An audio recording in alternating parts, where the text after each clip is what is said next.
Boa tarde, pessoal. Tudo bem com vocês? Professor Valdecir, iniciando mais uma aula de História no módulo 19. Estaremos aprendendo essa semana um conteúdo novo, um pouco mais de conhecimento para cada um de nós, né? Vamos lá, então. Deixa eu vir aqui. Olá, galerinha. Isso aqui é o material que está lá na plataforma. Também está, quem teve acesso à impressão ali na escola também vai ter isso aqui também, né? Olá, galerinha, como vocês estão? Quem quiser colocar ali a resposta, o professor tem interesse em saber como vocês estão. Vamos iniciar mais uma semana de aula. Não esqueça que esta aula tem um vídeo explicativo, que seria esse vídeo aqui. Quem quiser o QR Code também vai ter lá também disponível na apostila de vocês. O professor vai estar procurando sempre estar fazendo um vídeo. Sempre que tiver um vídeo vai estar escrito essa frase ali. Lembrando, se tiverem alguma dúvida, pode estar entrando em contato com o telefone do professor Valdecir. Qualquer horário, pode mandar mensagem de madrugada, pode mandar mensagem de noite, de manhã, qualquer horário. Não prometo que eu vou responder naquele horário, mas estarei entrando sempre em contato com vocês. Lembrando que quem deixa o telefone ligado de noite é bom deixar no modo silencioso, porque pode acontecer de eu mandar mensagem de madrugada.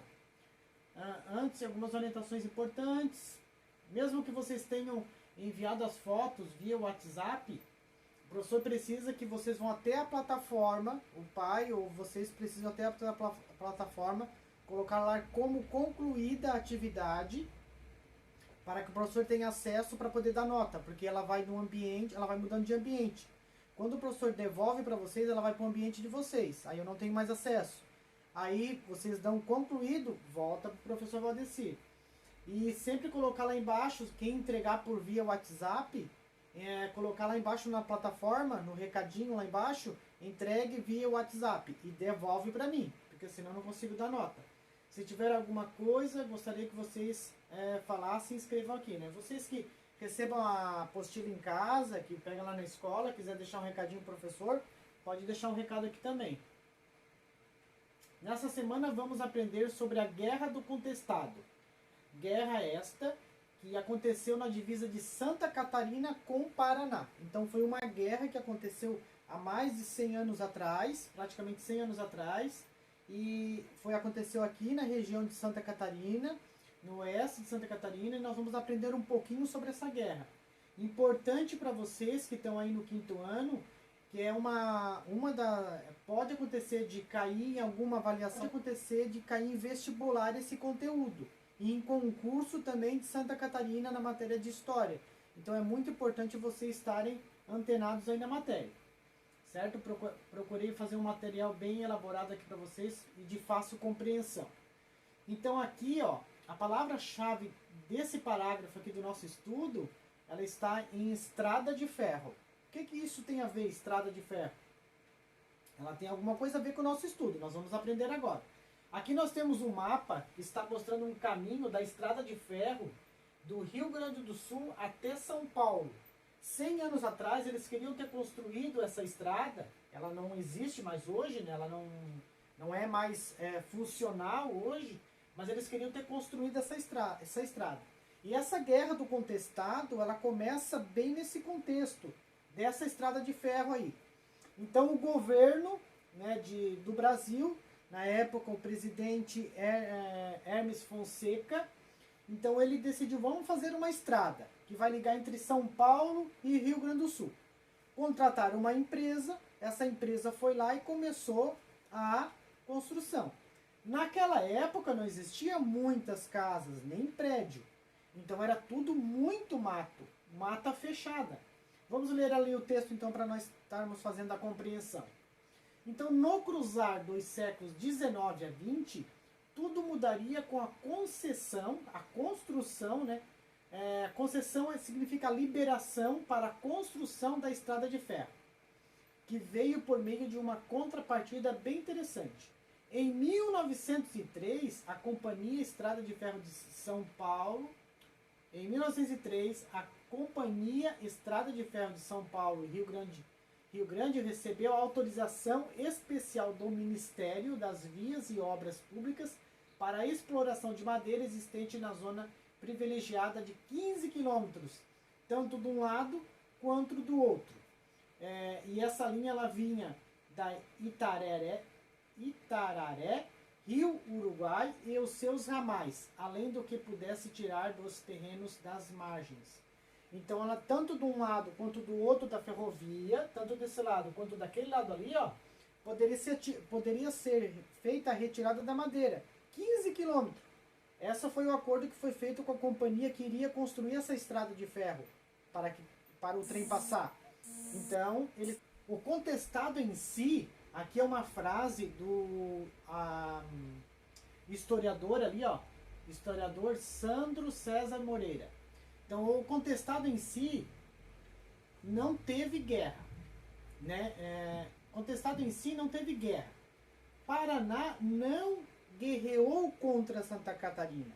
Apesar de essa guerra ter acontecido nas proximidades da divisa entre Santa Catarina e Paraná, não foi uma guerra entre os paranaenses e os catarinenses, não. Nem Santa Catarina guerreou com o Paraná.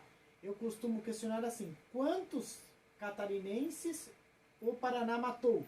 E quantos paranaenses os catarinas mataram? Não tiveram isso, afirma o historiador Sandro César Moreira. Mas se a terra contestada estava ali na divisa, quem é que estava contestando essas terras então? Quem é que estava reivindicando essas terras? Vamos lá. A estrada pronta. Pronto, aí terminaram a estrada, tá tudo certo, demoraram lá 5, 6 anos para construir essa estrada, certinho, tudo certo. Quando a linha férrea ficou pronta, a empresa não garantiu o regresso das pessoas que tinham se deslocado para a região, permanecendo ali sem qualquer apoio. Acresce ainda o fato de os camponeses terem ficado desempregados e sem as suas terras para trabalhar. Então aqui começa o problema. Começou lá com a estrada de ferro e agora aqui começa um grande problema. Não garantiu o regresso. As pessoas que estavam trabalhando na construção dessa ferrovia, elas ficaram dispersas, porque não tinha mais emprego. Então o que elas iam fazer? Elas começaram então ao redor da ferrovia de ferro, começaram a construir as suas casas, ter as suas famílias, fazer as plantações de milho, feijão, o que se plantava naquela época ali, eles faziam a produção, né? E essas pessoas, então, elas ficaram ali morando ali por causa das terras. E como elas não regressaram, porque a ferrovia trouxe gente do Brasil inteiro para trabalhar ali, como acontece hoje muitas vezes, né? Aqui no nosso estado hoje tem um monte de gente que vem de outros estados, de outros países, para trabalhar aqui. E naquela época acabou o emprego. E agora? O que fazer? Então os desempregados sem as suas terras para trabalhar. Então eles não tinham mais a terra deles para trabalhar. Situações que provocaram o empobrecimento da população dessa região. Esta guerra teve início em 1912 até 1916. Então vamos lá. 1912, 13, 14, 15, 16. 5 anos aproximadamente. Pode haver questões de mudanças de data aqui, porque se encontra num livro 1916, no outro livro 1915, então há uma contestação das datas aí, como se faz muito tempo, né? Então pode acontecer essa variação de data, mas mais ou menos é por aí, né? Então surge um líder. Então, mediante ao povo estar naquela região, está todo mundo ali disperso, a ferrovia já está pronta, as pessoas estão ali perto. Então, os grandes empresários de terra naquela região, porque lembra que os 15 quilômetros de um lado e 15 quilômetros do outro era do dono do cara que fez a ferrovia? Então, o que ele fez com essas terras? Além de ter explorado a madeira, o erva mate ali naquela região, que deu muito dinheiro para eles, ele também vendeu as terras para os grandes proprietários de terra. E as pessoas que moravam ali perto, por causa da construção da ferrovia, começaram a reivindicar aquelas terras também. Eles queriam aquelas terras. E aí o que acontece? houve um pequeno confronto, né? Começaram a discutir as terras entre os grandes proprietários de terras e aquelas pessoas que tinham construído aquela estrada de ferro. E o que aconteceu? Vamos descobrir. No momento de grande dificuldade para a população, surge José Maria Santo Agostinho, um monge, que não era monge. Ele ganhou o título de monge naquela época porque ele estava vindo com as mesmas ideias de outros monges que já estavam ali naquela região de Santa Catarina, estava vindo com aquelas ideias de curandeiro, de predestinar o futuro. Então, ele vinha com essas ideias e a população acabou adotando o nome dele de monge José Maria do Santo Agostinho. Um peregrino que se sensibilizou com a situação dos camponeses, os quais respeitavam muito o peregrino. Qualquer movimento messiânico, assim, José Maria se tornou ganhos adeptos. Então, pelo fato de ele ter essa ideia messiânica, de prever o futuro, de curar as pessoas, ele ganhou muitas pessoas chegaram até ele. E com as pessoas chegando até ele, ele ganhou muita força. Ele ganhou força e ali começou formar uma grande comunidade. Sem autorização do governo, acompanhe comigo ali, sem autorização do governo, o presidente na época, Hermes da Fonseca, José Maria, que entre as suas pregações falava do fim do mundo, que acontecia em 2000, que não aconteceu, era contra a república e tinha fama de curandeiro. Porque estudava as ervas e com elas auxiliava muitos doentes. Fundou uma comunidade a fim de receber os oprimidos, que significava quadrado santo. Esse quadrado santo, pelas minhas pesquisas que eu fiz aqui, significava o quê? Ele pegava uma forca, se você conversar com seus pais, talvez eles vão dizer que os avós deles faziam, ou soube de alguém que fazia. Eles pegavam uma forca tipo Y, ele colocava essa forca em Y na cabeça, ou aqui embaixo, perto da cintura, e aonde ele andava, se a forca baixava, significava que ali tinha água. E ele demarcava as terras dele, do quadrado santo, dessa forma. Ele ia lá com a vara, quando a vara baixava, ele marcava um ponto. Ele ia para o outro lado, marcava um ponto. E assim formava-se vários quadrados naquela região pela vara santa dele, no caso, seria uma vara santa, dele demarcava o local. Por isso que se chamava quadrado santo, por causa dessa vara. Razão pela qual a guerra contestado ficou também conhecida como a Guerra Santa, porque existia essa demarcação de terra que o José Maria disse que era santa, porque a varinha baixava, era algo espiritual, então se tornou também isso aí. Vamos lá. Depois, qualquer dúvida, vocês podem entrar em contato com o professor. Preocupado com o desenrolar dos acontecimentos e alegando que o monge era um desordeiro e um inimigo do governo do presidente Hermes da Fonseca, este envia soldados para a região a fim de perseguir o monge e seus seguidores, e com o objetivo de desmanchar a comunidade e obrigar a retirada dos camponeses. Então agora começa a guerra do contestado. Por quê? Então vê que a guerra do contestado não é entre Paranaense e Santa Catarina, não. Aconteceu naquela região. Mas o que acontece? O José Maria começou a reunir muitas pessoas e a começar a tomar posse das terras dos grandes fazendeiros, dizendo que aquelas terras eram os quadrados santos daquelas pessoas que tinham ajudado a construir a rodovia. Então o que o governo faz? Opa, peraí, esse José aí está crescendo muito demais a comunidade deles. Vamos exterminar tudo. Então o presidente na época reúne os seus soldados e começa uma guerra. Vai até a região ali do oeste de Santa Catarina e começa a guerra entre os camponeses, entre os colonos daquela época, que eram liderados por quem? José Maria. Ele era o líder. A guerra iniciou com o armamento dos soldados contra as ferramentas agrárias dos fazendeiros. Veja que os soldados do exército brasileiro, eles tinham armas. Tinha espingarda, tinha canhão, tinha avião, tinha tudo. Contra os armamentos, que eram as ferramentas agrárias dos camponeses. Agora eu pergunto para vocês, quem é que iria ganhar essa guerra? Era o governo que ia ganhar a guerra ou eram os camponeses com os facões e as foices? Claro que o governo ia ganhar a guerra, né? Então ali, ó, agrário dos camponeses. Elevou à morte muitas pessoas, mais de 10.000 pessoas. Tem literatura que coloca 20.000 e tem literatura que coloca 15.000 pessoas.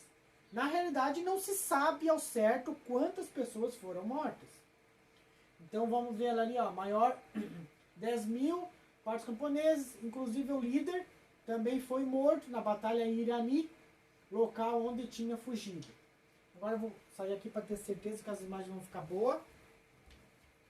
Opa. Então ali, ó, nós temos então, até os aviões foram utilizados nesta guerra. Eles não foram utilizados para jogar bomba nas pessoas, não. Mas eles, de cima, eles conseguiam ver a movimentação das pessoas, para onde é que elas iam. Aqui nós temos uma foto, né, os soldados prontos para a guerra. Aqui nós temos, então, este local é marcado a queda do primeiro avião brasileiro, aconteceu nessa guerra, olha que interessante. A primeira guerra, a Guerra do Contestado, caiu o primeiro brasileiro, o nome do piloto era Henrique, agora esqueci o nome dele, mas vai estar ali depois. Avião brasileiro no combate do contestado, primeiro avião.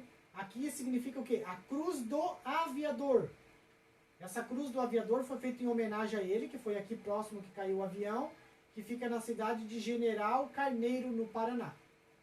Então aqui está o monge João Maria e aqui a Deodato Ramos, o último líder. Depois que morreu o José Maria, assumiu esse daqui, ó, assumiu a frente, né, das pessoas lá do grupo que estava se rebeliando lá, estava lutando pelas terras, assumiu ele, mas também foi preso, também aqui está a foto dele. E aqui nós temos a família dos sertanejos, né, se rendem às forças dos oficiais. Então aquelas pessoas se renderam às forças, né? Depois do conflito intenso, com muitas mortes, após 4 anos de guerra, o governo federal vence, é assinado o Acordo de Limites, Paraná e Santa Catarina, em Rio de Janeiro, no Rio de Janeiro, e surge as cidades de Mafra, Joaçaba, Chapecó e de Porto União, e vai sendo construída uma nova cultura regional no Brasil. Então, depois da Guerra do Contestado, surgiu essas cidades aqui, né? Mafra, Joaçaba, Chapecó e Porto União. Aqui está o Museu do Contestado, ele existe ainda hoje, lá em Caçador. E é isso aí. Então, galera, este foi o assunto dessa semana, sobre a Guerra do Contestado. Ela tem muito mais assunto, mas aqui eu fiz um resumo para vocês, para não ficar tão longo. Provavelmente vocês vão ver esse assunto futuramente, lá pela 6ª, 7ª, 8ª, vão rever novamente, provavelmente um pouco mais a fundo. E aqui a Guerra do Contestado. Agora faça um pequeno resumo do assunto dado e no final você vai dar uma nota para o seu resumo, beleza? Então aqui, ó, ali você vai dar a nota do resumo, aqui você começa o resumo. Aqui eu fiz um comecinho para vocês. A Guerra do Contestado acontece entre os anos de... Ela iniciou-se na fronteira de qual fronteira que iniciou? Fronteira. E a luta pela terra era entre quem? Entre os camponeses e os paranaenses? Não, era quem? E ali você vai fazer um resuminho, certo? E aqui você continua e ali você bota a nota. Bom estudo para vocês, fiquem na paz. Não deixe seu futuro nas mãos da sorte. Comece hoje mesmo a estudar e lutar pelo seu sucesso. O seu sucesso começa hoje, estudando. Se você estudar hoje, você vai se dar bem amanhã. Vai ser muito mais fácil para você amanhã, certo? Um abraço, até a próxima aula. Fiquem com Deus.